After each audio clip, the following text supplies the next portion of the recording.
Hello, everybody, and welcome to this evening's completely live podcast interview. Got a brilliant guest for you tonight, so super excited. The last couple of ones we've done haven't been completely live, but we are completely live tonight. So looking for tons of engagement and comments tonight from everybody. So make sure as you join on, you say hello. Got a massive opportunity this evening to really pick the brains of somebody that's done very, very well with their business. Now, of course, we've got so many clients out there right now that are really looking to understand how to grow their social medias, how to use social media to grow their businesses. And if you're super interested in that, make sure you let us know in the comments. And literally, I've got a chap on tonight who's been in business or started a business when he was in uni, 12 or 13 years ago. And he took that business and built it up on YouTube to over 2.4 million subscribers. So he's used YouTube as a platform to get his business out there and gone and monetized it afterwards. I've had a backstage chat with Ben just a moment ago, and he was telling me some really cool stuff. And he's really open and really open to telling everyone about his journey. And he wants to talk about really how you as an individual can grow your social media and get great results. I think it's a great opportunity for you to pick the brains of somebody that's mastered YouTube, built a business, and a long sustaining business. He's been in business now for literally 13 years and created some great results, all driven through social media, which is what I love. And I think the audience is going to love tonight. I see Anthony's come on. He said hello. Hi, Anthony. Hope you're doing well, buddy. And Chris Lampett as well. So good to see you. Make sure you ask plenty of questions tonight. And without any further ado, I'm going to bring Ben in and welcome Ben. So Ben Ebbrell, how are we doing, buddy, from Sorted Food? Great to see you. Yeah, great. Nice to be here. Yeah, super excited to have a great chat tonight, Ben. So, what I like to do when we start off is just hear a little bit about your journey, really, your story. Obviously, I've given the introduction there that you started the business off and you started to build the business up from uni. And you've gone on after that to go and grow it to this massive thing on YouTube. We got 2.4 million subscribers, which I think is awesome.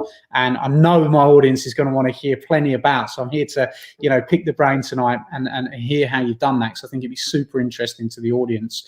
So do you want to tell us a little bit how it started? How did Sorted Food come to be what it is today? And we'll take it from there, buddy. Super excited to hear from you tonight. Yeah, sure. So in a nutshell, it's what you see as a brand, what you see on screen actually goes back 22 years. We all knew each other from school, myself and the fellow co-founders. And we went to school, we grew up together. We have that kind of back history and authenticity. But Sorted Food started when we went to university. So we did different universities, different courses. Between us had a different specialism in different things. But one common ground was that when people go to university, there are struggles in life, everyday things that suddenly get thrown into the real world and you struggle with. And food was one of those for most of our group. And I was training to be a chef. And actually, that's kind of where Sorted Food started, was how do you simplify food? And at the time, it was how do you make food for students, by students? We were just like, cut the rubbish, forget looking at all the pretense around food. How do I survive on minimal budget? Simple, tasty food that's going to impress and is really easy. And we actually did a self-published cookbook, was our first venture, because we realized that it was more than just those of us sat around a pub table. I was scribbling recipes literally on the back of a beer mat and saying, look, if I can fit it on a beer mat, it's easy enough for you to do. And we grew from there, did a cookbook, and we literally printed a whole bunch of cookbooks sort of in the very, very first year, had them in a shed, and then we're like, well, how on earth do we market them? And we tried to make some videos and some content for social media. And YouTube at the time was this free platform, it still is, published content to, and we gave it a go. And that was literally it. It was a group of friends trying to talk about something that we all struggled with, but we could all help each other with. And fast forward 10, 12 years, now that YouTube community is one of the leading food and cooking communities in the world. And we don't think of it as like anything more than a community and a bubbling place where this food conversation happens. And it's our job to curate and conduct that conversation and produce content every single week. And that's where we're at. So it was a group of friends and very much a happy accident that we started using a platform that really enabled us to showcase what we do. Awesome. That is awesome. When you went out and you first launched it, so we've got tons of clients. I think they're going to be coming on tonight, and we've got a few people. Like Christopher Jackson's just said hello. We've got DD saying, "Shame we can't see on YouTube now." We should be on my YouTube channel as well. A lot of people, when they first start out and they start out using social media, especially, and I know you started 12, 13 years ago now, so it might be slightly different. But even when we were speaking backstages, you were saying how many changes that you've seen. And obviously, I've been using social media, especially Facebook, since 2008 to grow businesses. And things have changed. But when you went and first put that content out and you weren't getting the engagement, you weren't getting seen, and you weren't really receiving it blowing up, did that ever put you off? Was that something that held you back? Or were you just like, you know what, we're not really doing it for this purpose of making loads of money. We're doing it to try and help people. And did that make a difference? Was that, reading between the lines, it sounds a bit like that, really. Yeah, I mean, at the start, we all presumed we'd go on to get proper jobs. And actually, this cookbook that we've made was just a way of almost adding something to our CV that other people wouldn't have. But it was only over time that we realized there was a real demand for it and we wanted to carry on. But I think you can't ever go out aiming to make a viral video. To be honest, we've published over 1,500 videos on YouTube and we have never gone viral. But in 10, 12 years, we have steadily grown this authentic audience who want to be there, want to spend time helping us shape content as well as watch it. And that's more valuable than suddenly getting 1 million views overnight, because actually that doesn't necessarily help you. Find a mission, find something you believe in, and stick to that as you create content. And you're right, it'll be slow at start. I remember the first few was, we knew that our mates were watching it, we knew that our mums were watching it, but when we started to get views on the video, that's crazy. Does your mum still watch it? Yeah, still watching, and now understand. Because back in the day we didn't have a plan.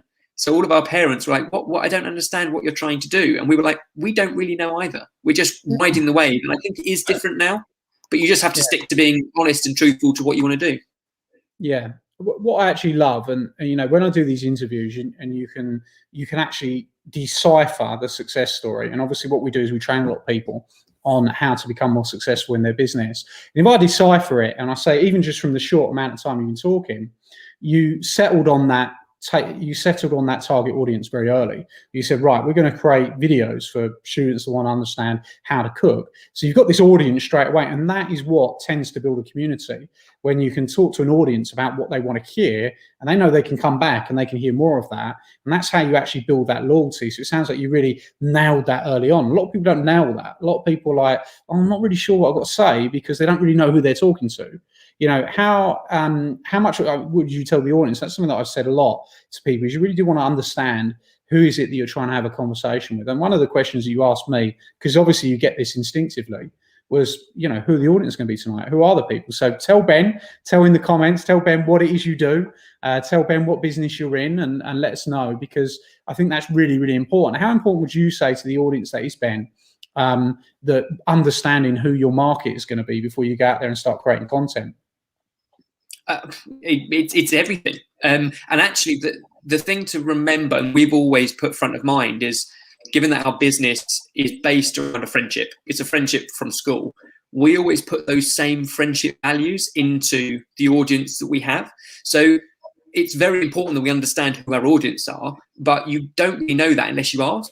And that's what we always say. It's like, it's an open conversation. And that's one thing that social media, YouTube, Twitter, Instagram, Facebook, the whole lot, that's what it can give you, is an open door policy to have a conversation, not to stand there and constantly preach and sell your business. Just have a conversation. And that's what we've been able to do for 12 years, is basically ask our audience what they want to see, what's front of mind in the food world for them, what do they care about? Because it's not about what we care about. We consider ourselves to be the hub of it, but we're not there just to preach. And I think that's the difference between the likes of traditional media and TV back in the day, and YouTube was, TV was very preachy, was very, here, we're going to tell you, there's this one way to do it this way. Whereas we were very much like, this is our way of doing it, but how do you do it? And we can learn together. And we've learned more from our audience than I would say they have from us, because it has to be two-way. That's awesome, isn't it? Really, really good way of looking at it. And actually, we were having a conversation today, actually, with my marketing team about marketing content. And this is one of the questions we get asked all the time, right? Is How do you come up with the right content? How do you bring the right content to an audience? Well, I think you just nailed it there. You've got to listen to your audience. However, this is where a lot of people struggle. If they don't know who their audience is, how can they listen to the audience, and how can they create the audience in the first place? So they've got to start off with that. We've got a lot of people shouting out. We've Hayley Sanchez, director of a wedding and events company. Welcome, Hayley.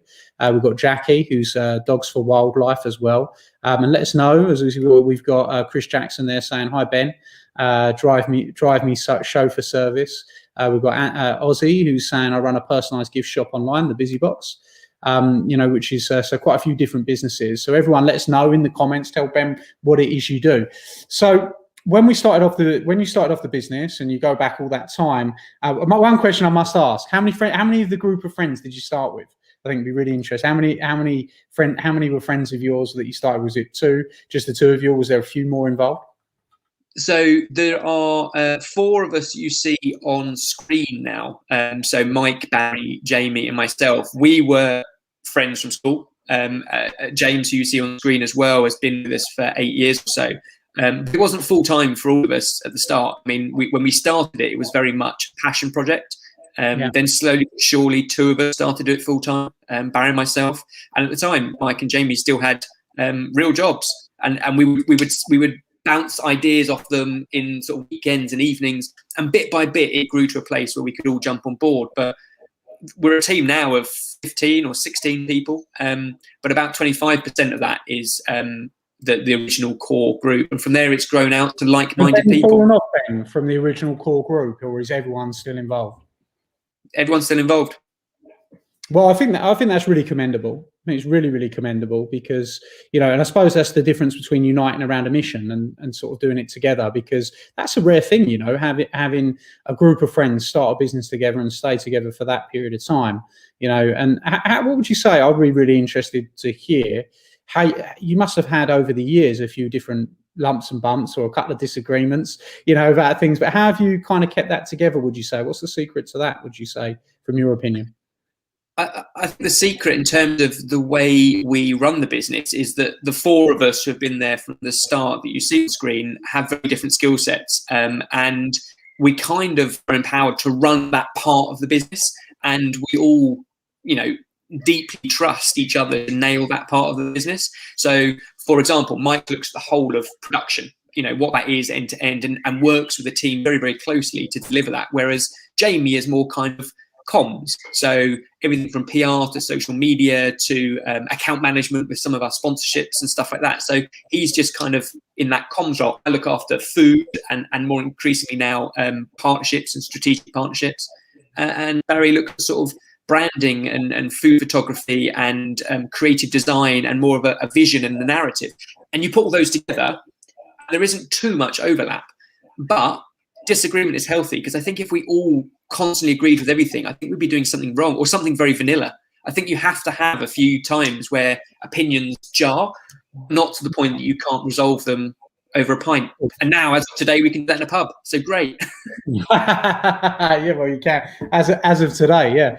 Will probably be a lot of people in the pub tonight, no doubt about it. But yeah, I think that's really cool, because if you look at it, that's actually quite a long period of time in business. It's been 13 years with a group of friends. It's really good that you all stayed together and made that happen. And you built that group up. So okay, so you built the following. What was that like? Tell you said it was a stable journey. What did that stable journey look like? I think a lot of the people that are watching would really like to hear that, because a lot of people are trying to break out. Same situation. Now you got in fairly early, which is great. But what's that journey upwards been like to get into 2.4 million YouTube subscribers? It's been, you said, fairly stable, but it's been difficult. Was there some explosive growth? Was there some things that you did that massively grew? You said you didn't get any viral stuff, but overall, what was that like? Yeah, I think if you look literally at a graph of the last 10 years, it's a straight line, and it has been steady growth. Now, when you drill in and have a look, you realise that there are a couple of things we've done that have probably supercharged that a little bit, and that would be the likes of collaboration. So working with other people who are similar, sometimes, arguably on paper, you'd say competitors, but Yeah, nice. not in a way that you're working with them in terms of trying to steal audience or trying to put them off. You actually just work together because great minds think alike, and actually you come up with better ideas between you.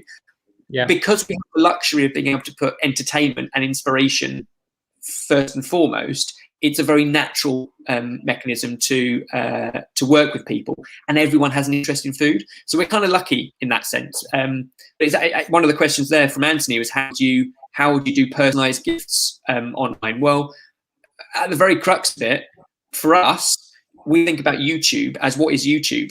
The you part of it is very, very important. It's all about being you and having a personality, not forcing a personality, just letting your personality come across very, very naturally, because that's what people warm to, because there are dozens and dozens of other people doing exactly the same as you are. But the reason they'll buy from you is because they want to be part of that friendship, we call it, but that kind of trust, that authenticity, and they like you. So you've got to find a way of delivering that you. And for us, that means that we can collaborate with other people, because they are different and they might have the same product, but we have different opinions and different approaches. And that kind of collaboration and audience sharing is really interesting. Massive. I think in today's world, and if you look at, today's market and today's business world, as maybe even to oppose 10, 15 years ago, it just wasn't like that, But I find that with pretty much everyone that's creating great success, they are working on collaborative marketing and finding ways to work with people and, get themselves out to different audiences. And one of the things that we've talked for a long time, if somebody's already got your group of clients and they've already got them, right, and you can go and work with them and get in front of them, why on earth wouldn't you? And I think that sometimes people's ego or their pride, is actually just ruins that, where you could have actually a really, really easy in to working with somebody and getting your message in front of a great group of people very, very quickly. So it seems like you've absolutely nailed that. So as we grew it, you said it's a straight line, fairly straight line up, but nice and stable. Collaborative marketing made a big difference to you, of course, as we've mentioned. How have you amended your content over the years? I'd be really interested to hear about that maybe as well. Has it been, how have you kept it fresh? Yeah, I mean, I have to be honest, when we first started and we wrote the very first cookbook as a chef, there was part of me that was a little bit worried that I would run out of recipes, because how long can I keep coming up with new stuff? And that was back in the day when we were just starting, we were writing a cookbook and we hadn't really started the whole social media thing and there wasn't any interaction. So I was naively thinking I had to do it all. I had to project it all out there. The reality is, as soon as you start creating content and collaborating, is that it's a team effort and you start to bounce ideas around. And I would honestly say that the best ideas come from our audience. And then they're also the best judges of that, because sometimes we put stuff out and they just go, oh, not really sure about this. Well, that's fine. We won't do another one. Sometimes we put out stuff that we're not sure about and they love it. And basically, you the community. And that's the luxury of, if you think about TV production, there is one commissioning editor sat at the top of a TV channel who pretty much makes all the final decisions. Well, we don't have one commissioning editor. We have 2.4 million of them. So we just listen to what they want and then create what they want, because they know the food trends before we do. We've had some classic examples where comments are coming in telling us about something and we're going, well, I don't understand what that even is. And we do a little bit of a search and we ask them back and find out. And we find out this trend that's just beginning to take off. And we can create content and get it out there nice and early, because we're ahead of the curve. And we're ahead of the curve because we're listening to our audience. And that's the key. Yeah, active listening and really listening to them and hearing it from them. Awesome. That's a great point. So if you had some funky recipes, how's it actually, there's a different question because I think it's even more intriguing. How's it impacted you as a chef, having that ability to reach out and receive so many opinions, professionally? How much do you think that's added to you in your career? I think hugely, in terms of a broad understanding of a little bit of everything. And because that we're always having, in a publishing world, we're always having to come up with something new and interesting and exciting and relevant. It's very different to a chef perhaps working within a niche, within, very top of their game, a pastry chef working in a Michelin star restaurant. They practice the same thing time and time again to get it absolutely perfect. I guess what we do is dip our toe in the water. we profess we're not experts at anything. We never have been, but we're here to learn together with our audience. Yeah. I've been super humble about it, because that's what it's opened my eyes to go. You don't have to be perfect. You just have to enjoy the journey. And that's what, with a group of mates, that's all we do, is enjoy the journey. Oh, I love what you just said. You know, for the people that are clients of mine, they would have heard me talk about perfection a lot, and how that perfection really can just be an enemy, especially when it comes to social media, and especially when it comes to marketing. If we look past social media and just say marketing as a whole, it's all about testing. You know, and if you're a great tester, you're going to get great results. But if you're not willing to try anything, if you're not willing to test anything, if you're not willing to fail, you're never going to break through anyway. So you've got to go out there and test those things. And I think that perfection can be a real enemy of testing. And I think once you shift your mindset, you know, from being somebody that wants perfection, because if you want perfection, you're actually really hurting yourself, and actually shift your mindset to being someone that tests. That's when you get those breakthroughs, right? And it sounds like you've absolutely, 100% bought into that. And, of course, so one of the things that we spoke about before we started tonight was obviously building it up, and you built it up from uni. And then it comes to a point where, you know what, if this is going to go further, and we're going to get better results when he starts making some money from it. So how's the monetization side of it? How did you start to learn about that and bring it into your game? And, what were if you tell us maybe just a couple of the different things that you tried, and some of the things that have been more successful for you, I think that'd be really interesting for the audience. Yeah, I think the key is, and granted, we were very lucky in the sense that in the first couple of years, it wasn't a business with a big strategy. We basically, we were lucky enough to have some initial investment, and kind of some mentors in the industry who kind of said, actually just kind of play with this and see where it takes you. So the important thing for us was not trying to monetize it from day one, actually build a community, because once you've got a community, then there's lots of cool things you can do.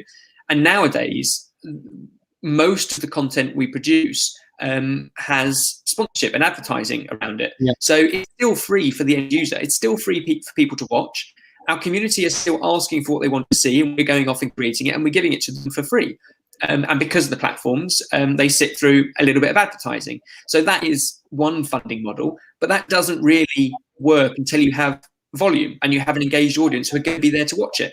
You can't get much monetization off 100 views. You need 100,000 views, or 1 million views. That is where advertising works. But the other option is sponsorship. And that's realizing that actually you don't have to have big numbers, but you do need to have a loyal, engaged community in order to work with sponsors. Yeah. So sponsorship and advertising has been big for you.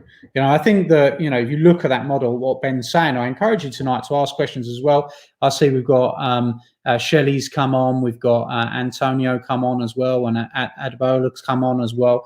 Make sure you ask Ben some questions tonight. This is a great opportunity to learn from somebody that's built up their following and then monetize their following afterwards. And it's really, really good. So if you've got a question you want to ask Ben, pop it in the questions tonight for sure. Yeah, so that sounds awesome. But you're absolutely right. You need that engaged following. You need the people that you can have a synergy with to go out there and obviously go and get the results, which I think is really, really important. So having built the business now, and this was your first business, so straight out of uni, 13 years later, what kind of advice, if you were going to give some tips to business owners, maybe we stick to say 3, what would your kind of 3 tips for business owners be on building their businesses right now, even from a start? Yeah, let's go with a startup business. Somebody's at the beginning looking to kind of grow. What would your 3 tips be for them?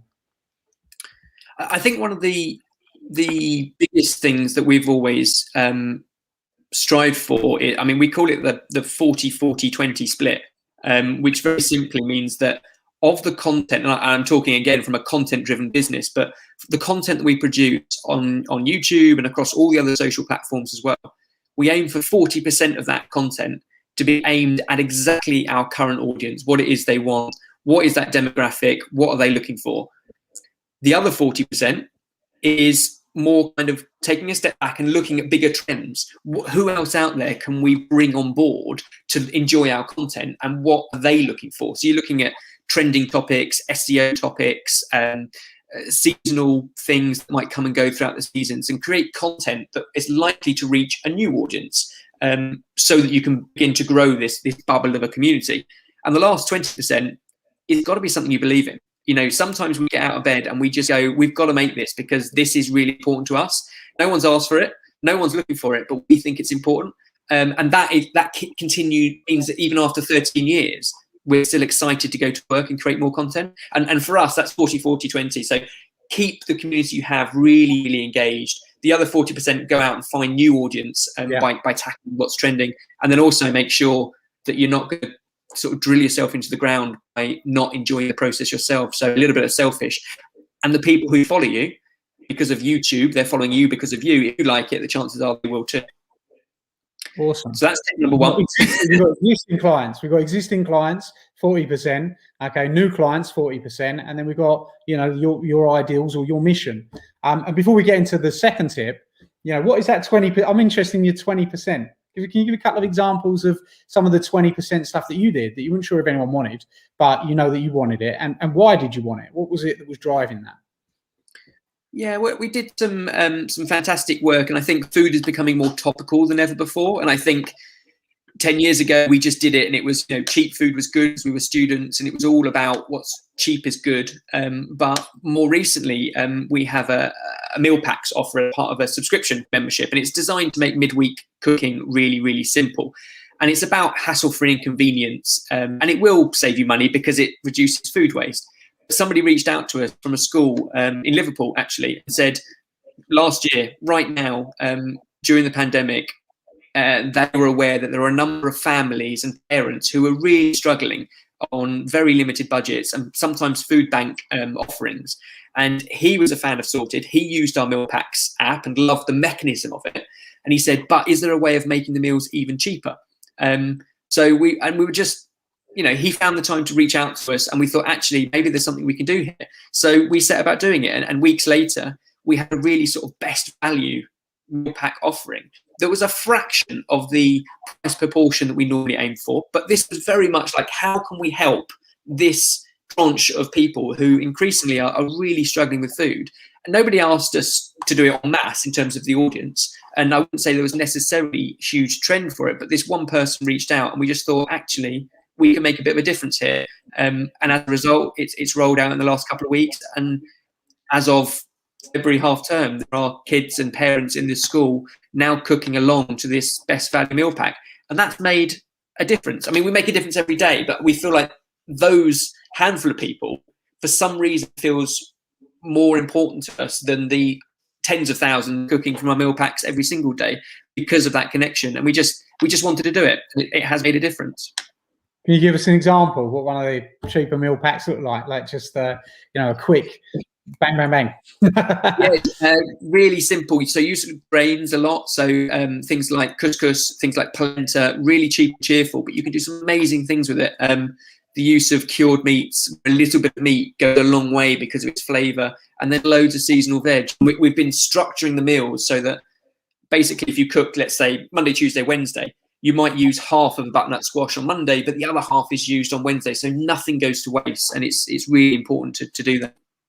Oh, awesome. And you said, I mean, it's another interesting thing. We'll come back to those tips. We're going to get there, but I'm enjoying, hearing. I think you said you've gone pretty much worldwide now. You've got clients all over the place, haven't you? Yeah. Is it across all cultures as well, which would be really interested to know? Yeah, absolutely. I mean, and that's the beauty of something like YouTube, is it's pretty much every single country. I think US and UK and Canada are kind of big group demographics, and then a lot of English speaking countries, but we've got huge engagement in Southeast Asia, where food is so important to everyday life, like even more cultural than we think food is. Like it's such a part of people's identity. Well, I love the food in Southeast Asia. Brilliant food as well. Don't they cook amazing food? When I've been to places like Thailand and stuff like that, the food's just phenomenal, and the amount of effort they put into it as well, don't they? They love it. Yeah. You don't have to be a foodie. You think of everyone. How many times, maybe not in the last year during lockdown, but how many times do you socialise around food? You say, should we go and grab a coffee? Should we go for lunch? How about dinner somewhere? People socialise around food, even if they're not foodies. And we do that 3 times a day, breakfast, lunch and dinner. But somewhere like Singapore, they structure their day around sort of like 5 meals a day, much smaller, snacky bits. And that's why it's so important. It's just part of life. Yeah. Awesome. Okay, brilliant stuff. Well, what was tip number 2? Let's get into number 2. I'm liking that. Love the first one. 40-40-20, which Ben's just shared with you, which is a great tip. What would you say your second tip for business owners out there will be? I, I think so. Food right now is really, really very serious topic. The world is in trouble, and whether we're looking at food waste, whether we're looking at choice around veganism or animal rights and all this, it can be very, very serious. But I think my tip is don't take things too seriously. Even if they are serious topics and you want to approach them and it might be the USP of the product you're selling, it might be important that this sustainability and responsibility is there, but never take yourself too seriously. And, yes, we started as students on YouTube, but even now in our mid 30s, sometimes we dress up because why not? It's a bit of fun, and we'll cook a recipe and we'll do fancy dress, or we'll look at silly trends, and we're not afraid to make fools of ourselves because we enjoy it as a group of mates. It makes us laugh, so hopefully it makes other people laugh. And I think that's really important, is that you can take things seriously in a fun way and not get too preachy. Well, I think the important thing you just said there was that you enjoy it. You actually enjoy it, because I do think you can become a little bit, there is a danger. I mean, especially like, I don't know how you're using TikTok. I haven't actually checked that out, and I might ask you about that in a sec. But there is a danger with things like TikTok where you can become a bit of a performing, a dancing monkey for the audience, right? Where you're just trying to keep up to their tune of everything they want, and a lot of people are then posting videos, and I think it's been criticised for that openly, where really it's not actually producing much and not getting the message across, but it's entertaining. But I think that entertainment value is often overlooked. But I think if you enjoy doing it, then it's a completely different situation. Do you understand what I mean? Like, if you're doing it to try and, if you're doing crazy stuff to try and get likes or trying to get follows, that's not necessarily the best business practice. But if you enjoy doing it at the same time and it's entertaining your audience, it sort of becomes a win-win, doesn't it? But you mentioned don't take things too seriously. What else would you say? What's the benefit to you when you don't take things too seriously? What flows from that? Be really interested to hear. I think it's authenticity and connection. We, even when we produce our content, we will leave bloopers and stupid bits in at the end of the video. One, because strategically it helps retention, because people stick right to the very end. They don't go, I think I've watched most of what I need to do and off I go. So there's a strategic point to putting them at the end. But more importantly, it's not shying away from them. We all make mistakes. We're all human. Sometimes things like TV is too perfect. And what we actually like to do is to keep the mistakes in. Sometimes the mistakes happen throughout the whole video and we see something go wrong, but we show you how to fix it, because that's reality and that's what people at home, it will go wrong for you at home sometimes, but here's how to fix it. And it's kind of not shying away from those mistakes and just being genuine. I think it's the authenticity, and that forms a connection, even if it's silly stuff and behind the scenes and what we get up to when the cameras aren't rolling, which is what you might see more of on TikTok or other platforms, and Instagram lives. We've been doing more and more recently from home, where you get to see, Jamie and Barry cooking with their kids. That is real. They are dads. They're part of, that is real life, and people connect to that. And it comes back to that YouTube. If people connect with you, then they're more likely to engage in your content, your products, and whatever it is that you're sort of building a business around. Yeah, I think that's awesome. Also you're, looking at it in that way. Let me ask you this. So when you went out and first did it, okay, because this is what a lot of people really struggle with. A lot of people struggle with it getting started. When you went out and first did it, were you able to just go out there and naturally just crack on without having any fear? Or did you feel a bit of fear about being judged? Did you feel a bit of fear about what the audience would say? Do you remember back when you were first kicking that off? How did you feel about that? Because I think there's a lot of people that have this genuine fear, about being judged, and have a genuine, especially using video. Like, people are like, when I run our trainings, we have a social media webinar that we run regularly, and when I run it, one of the people's biggest fear is actually getting on video, and the source of that fear is that they fear being judged by other people. What would you say to that? Did you have that fear, would you say, yourself, or was that something that you handled? Yeah, I think it's a reality. I think we, again, were very fortunate as a group. We kind of had each other's back.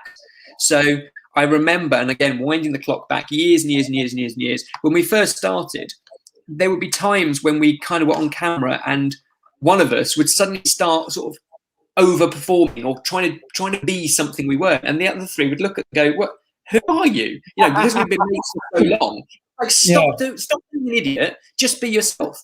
And actually, by being yourself, there'll be people who don't like you, but that's fine. You know, in a world of 7 billion people, there's always going to be people who don't warm to you, but that's fine.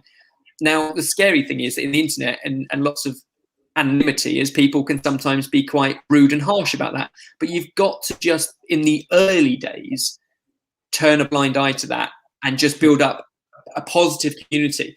You get to a stage, and we have now for many, many years, where if anybody comments on our videos and says something that they personally don't like, which they are entitled to that opinion, there's now thousands of people around the world who really do like what we do, and they jump on that person's back and say, actually, you're wrong, because context, this is what they do, and this is why they've done it. And we find the community now are on our side. And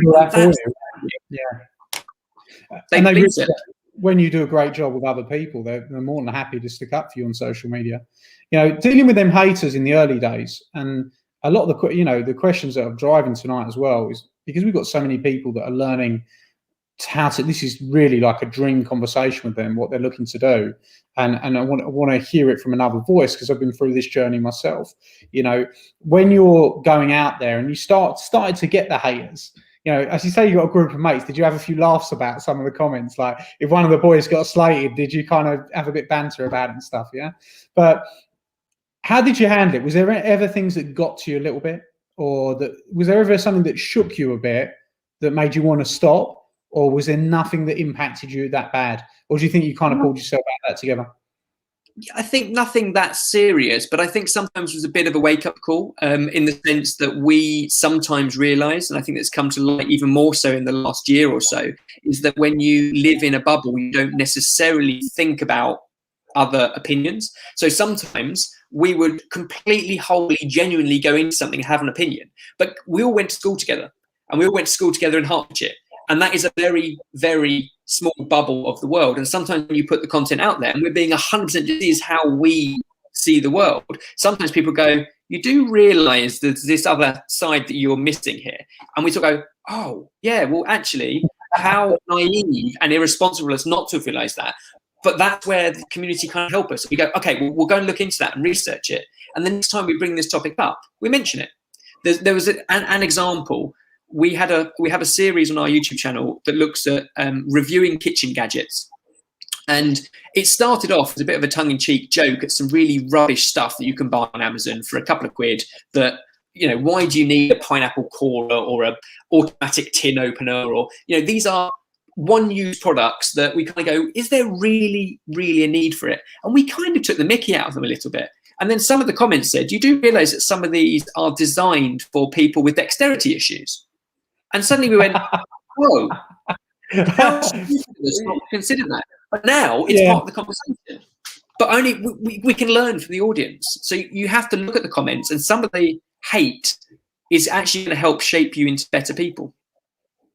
Yeah. So really what you're saying, sometimes people got a point, but you're talking about sensible people that got a point, not the crazies that just want to come out there and, you know. There are some crazies too. You just have to ignore them. Yeah. I actually love what you said, you know, which is that you just turn a blind eye to it. And that is what you have to do is, you know, whenever someone, I actually sometimes laugh because I get quite a bit, funnily enough, on TikTok. I think TikTok's actually the worst. How are you doing on TikTok? Are you using TikTok a lot for your business? And obviously you mastered you. Very new.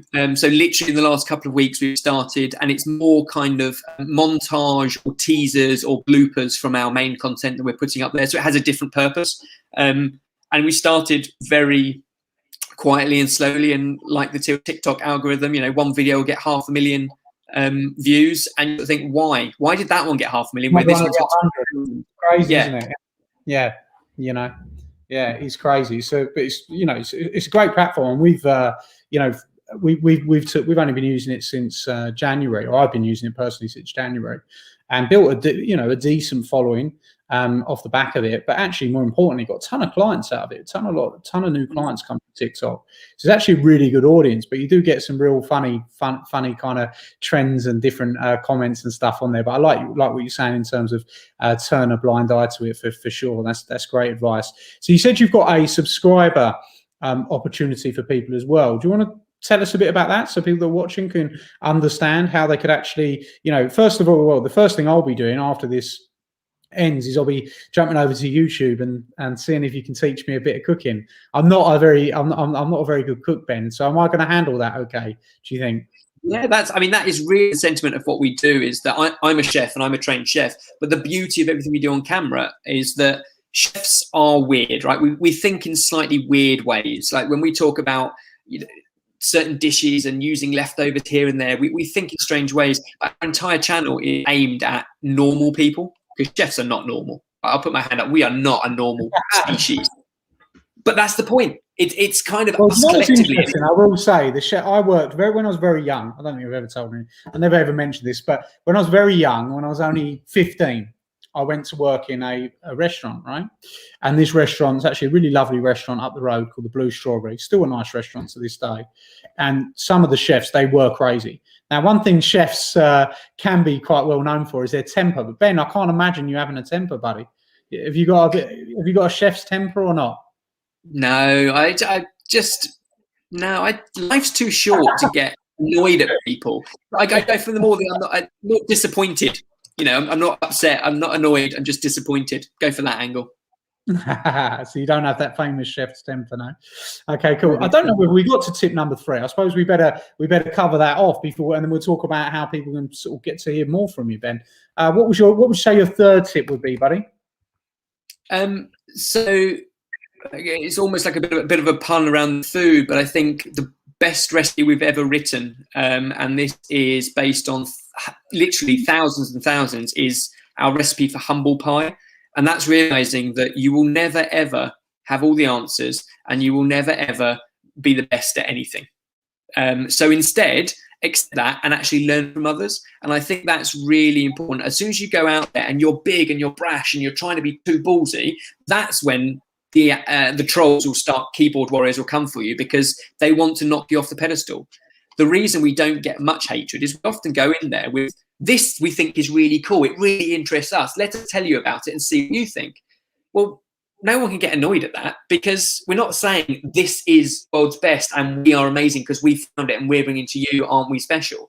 Actually, just take a slice of humble pie and just realize that the world is full of amazing people. And collectively, our community will always know more than we ever can dream of. So kind of accept that up front and actually just join the conversation rather than preach. And I think that's probably number 3. I love it. I love the way you applied it to learning as well, which is kind of like being coachable and actually understanding that, you can learn from others. And I think it's a big thing that impacts people. If you're not open and you're not open to ideas and you're open to other people's opinions, then that really can hold you back in a big way. So I see that being so prevalent in so many areas, right? And people actually respond really well to people being humble. They really do respond well to it. Not that you do it for that reason, but people do respond to it in a really good way, because you know what? Because I'll tell you the truth, there's not a lot of people that are really successful that are really humble. And I think that, I've been through that myself, where I had in one of my businesses, I had a nice fall from grace before I bounced back. And I think that makes you humble, right? So you do get these ups and downs along the way. Yeah. And you're never perfect. So I actually love that tip. I think it's really, really, really good advice. I think you've given some really, really good advice.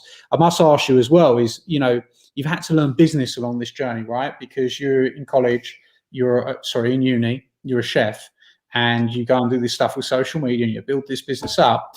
What have been some of the, and you've mentioned some of the business lessons, which really, I will say that everything you said has been very personality based, which I really like. I think that's awesome. What about sort of business guidance and business strategy? How much have you had to go and learn to really push this on? You said you've had some good mentors. Have you learned a lot of that from mentors? Are you a big book reader? Are you a big podcast listener? What are some of the things you've done to develop yourself as a business person? Yeah, I think all of those things you mentioned, definitely. But I think one of the things I would say is surround yourself with people who are better than you. Maybe this comes back to the humble pie thing, but if you always want to be sat at the top and looking down at people, then you'll never grow. So we surround ourselves with great people. And I think over the years, thinking about some of the tasks that we're not as good at, we kind of bring people in to do it better than we ever could, so that we can focus on the bits we are quite good at. And when I say that, I mean perhaps the legals, the contracts, the finance. Like, we can do it. We did it in the early days ourselves, but very quickly we realised somebody else could do it twice as well in half the time. So maybe we should bring in people who are better than us, and that kind of idea. And then when it comes to the mentor, I think so. The guy Ray Taylor, who's been with us from the very start, he always says about a zigzag approach, and that's people will look at that straight line and see a huge success, but what they don't see is all the zigzagging to get there. And we always have this strategy of 3 or 6 month zigzags, which is kind of like, let's gather as a group, go and do an amazing offsite and work out where we are, look at what's happened, consider what we're going to charge at for the next 3 or 6 months, and plan a strategy for 6 months. And then we're all going to go away and work, in our silos, but with great communication between us. And we're just going to drive the business for 6 months. Then we're going to come back and we're going to reassess. And by doing that, you have these lots of little zigzags, because you don't get it all right, but you can still run 100 miles an hour getting it a little bit wrong, because you're going to readjust. And then, whereas like you said before, if you wait until it's 100% perfect, you never get out the stocks. You're always stuck. So just constantly run at things and keep reevaluating. And this kind of advice has come from people who've been mentoring. So surround yourself with people who are better than yourself and with experience. Yeah, absolutely. I think some great advice there. Tell us a bit about the subscriber that you were telling me about before we jumped on. I think the audience would probably love to know, and certainly I would too. Yeah, so this was on the basis that I think on YouTube there was a worry that you could spend your entire time chasing what you think the world wants. And this was coming back to the 40-40. We knew we had a huge audience who would tell us what they wanted. So we wanted to find a way of creating it for them. And that therefore became a subscription model. So rather than relying on advertising or sponsorship and having to take on the agendas of whoever is sponsoring you to go down their key messaging, we just wanted to create the best content for our audience as per them telling us. So that we set up a subscription model and a membership and a club. And the point of it really is to provide the tools. So we always say that YouTube is kind of the entertainment, the inspiration. It's there to lift spirits and to share and inspire. But actually, if you really want to change your foodie life for the better, then come on board to the club, because it's primarily 2 apps, a cookbook app and a meal packs app. And that will help you live a better foodie life by doing all the planning for you and taking the stress out of all the difficult decisions, whilst continuing to inspire you. So that's a simple membership. And for £5 a month, you get access to all of that exclusive content. All right, well, I'll go and sign up, Ben. Sounds good to me, buddy. Sounds good. Well, look, you've been an awesome guest. I think it's been some fantastic advice and guidance there for the audience. So I want to say a big thank you to coming on. For everyone watching, whether you've watched live, that's awesome. I hope you've enjoyed everything that we've been through tonight. Had some really, really good advice from Ben. If you're listening on the podcast now, whether it's iTunes or Spotify, make sure you go over to subscribe and give us a 5-star review. That'd be super appreciated. And I just want to say a big thank you to Ben for being a fabulous guest. And make sure you go over and you check out Sorted Food, on YouTube. Is YouTube the best place for people to get in contact with you, Ben, or to go and look at what you're doing? Yeah, whichever platform you like, we are the same everywhere. Sorted Food. Sorted Food. So brilliant stuff. Okay, Ben, thank you. You've been amazing. Really, really enjoyed it. I think you got some great advice there. If you've just come on now and you're only just caught on to what we're saying, maybe go back to the beginning and watch this one again, because I think there's some fabulous value that can be added from what Ben's had to say. And you've been a fabulous guest. So thank you very much. And good night, everybody. And thank you for coming on. It's been an awesome interview. Do you want to say good night as well, Ben? Good stuff. Speak soon.